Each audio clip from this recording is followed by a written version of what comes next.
ओम शांति।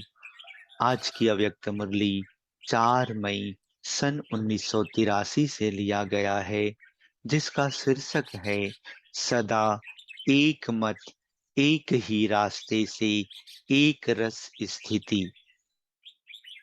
सदा श्रीमत दाता, सदा विश्व कल्याणकारी अपने बच्चों के प्रति बोले।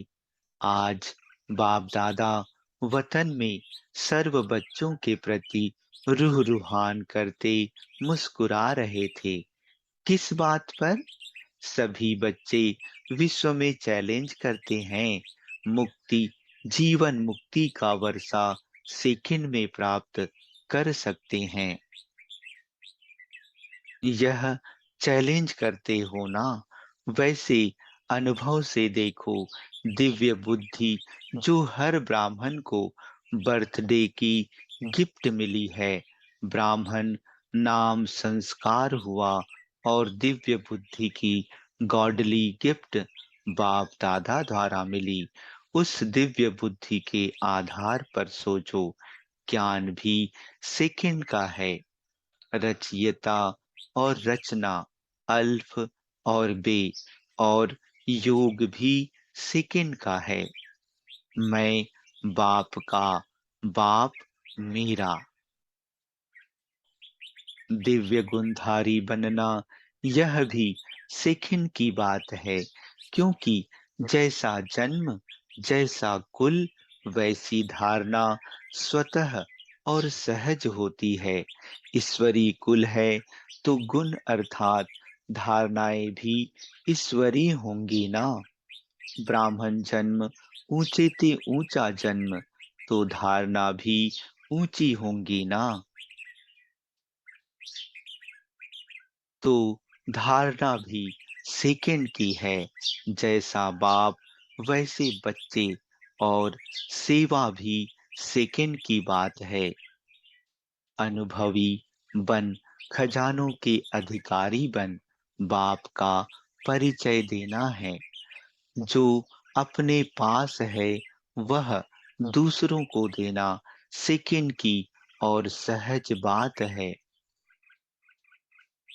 तो बाप दादा देख रहे थे कि सेकंड की बात में इतना समय चलते हुए, चाहे 2 मास के ब्राह्मण हैं व बहुत समय के ब्राह्मण हैं, ब्राह्मण अर्थात सेकंड में वर्षे के अधिकारी, तो सेकंड के अधिकारी फिर अधीन क्यों बन जाते?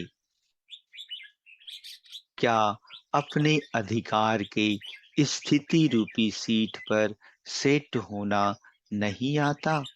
आराम की सीट को छोड़ हलचल की बेआरामी में क्यों आते? सीट छोड़ते क्यों जो बार बार सेट होने की मेहनत करते?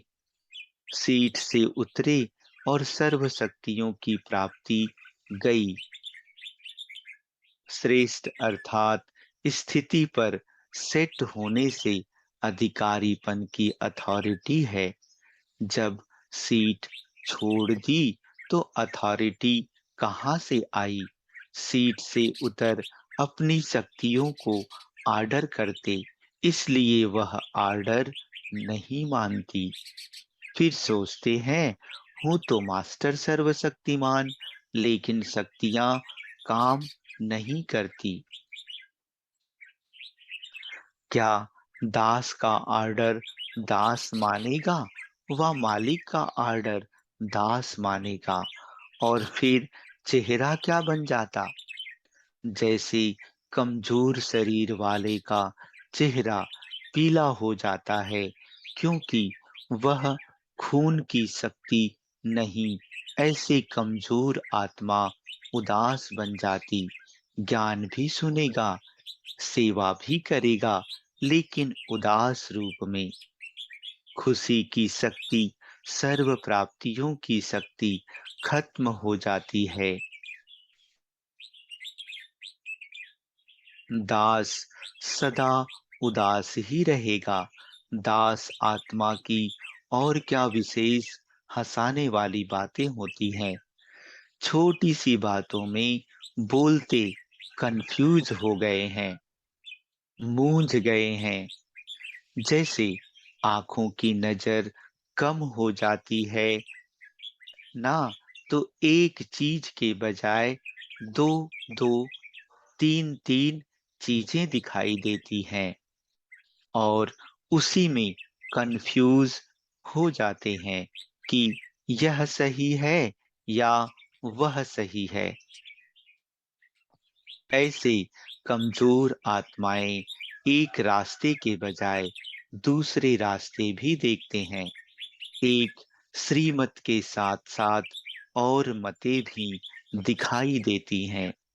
फिर सोचते कि यह करें वा वह करें, यह य- यथार्थ है वा वह यथार्थ है। जब है ही एक रास्ता, एक श्रेष्ठ मत, तो यह करें क्या करें, यह क्वेश्चन ही नहीं। कंफ्यूज क्यों नहीं होंगे, स्वयं ही दो बनाए दुविधा में आते हैं ना। तो यह विचित्र चाल देख बाप दादा मुस्कुरा रहे थे।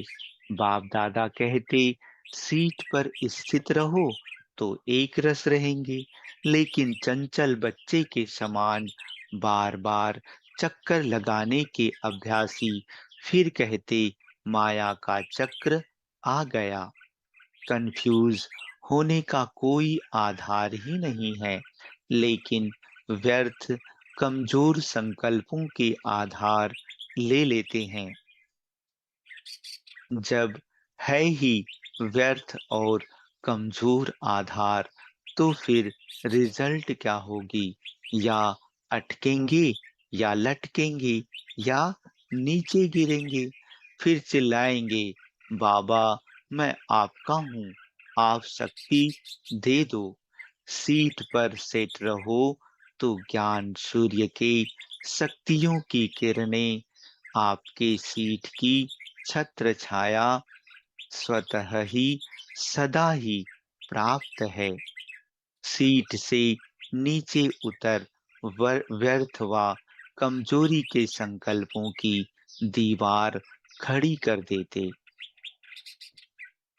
व्यर्थ संकल्प एक नहीं आता, एक सेकंड में एक से अनेक संकल्प पैदा हो जाते और उसी से अनेक ईंटों की दीवार बन जाती है। इसलिए ज्ञान सूर्य के शक्तियों की किरणें पहुंच नहीं सकती और फिर कहते, मदद नहीं मिलती, शक्ति नहीं आती, खुशी नहीं आती व याद रहती नहीं। आ ही कैसे सकती है? तो बाप दादा पुराने नए जो ऐसा खेल करते हैं, उन्हों का खेल देख मुस्कुरा रहे थे। सेकंड की बात को इतना मुश्किल क्यों बना दिया है? एक रास्ता, एक मत, उसको छोड़ मन मत, पर मत, उसको मिक्स क्यों करते हो? अपने कमजोरी के बनाए हुए रास्ते ऐसे तो होता ही है, ऐसा तो चलता ही है।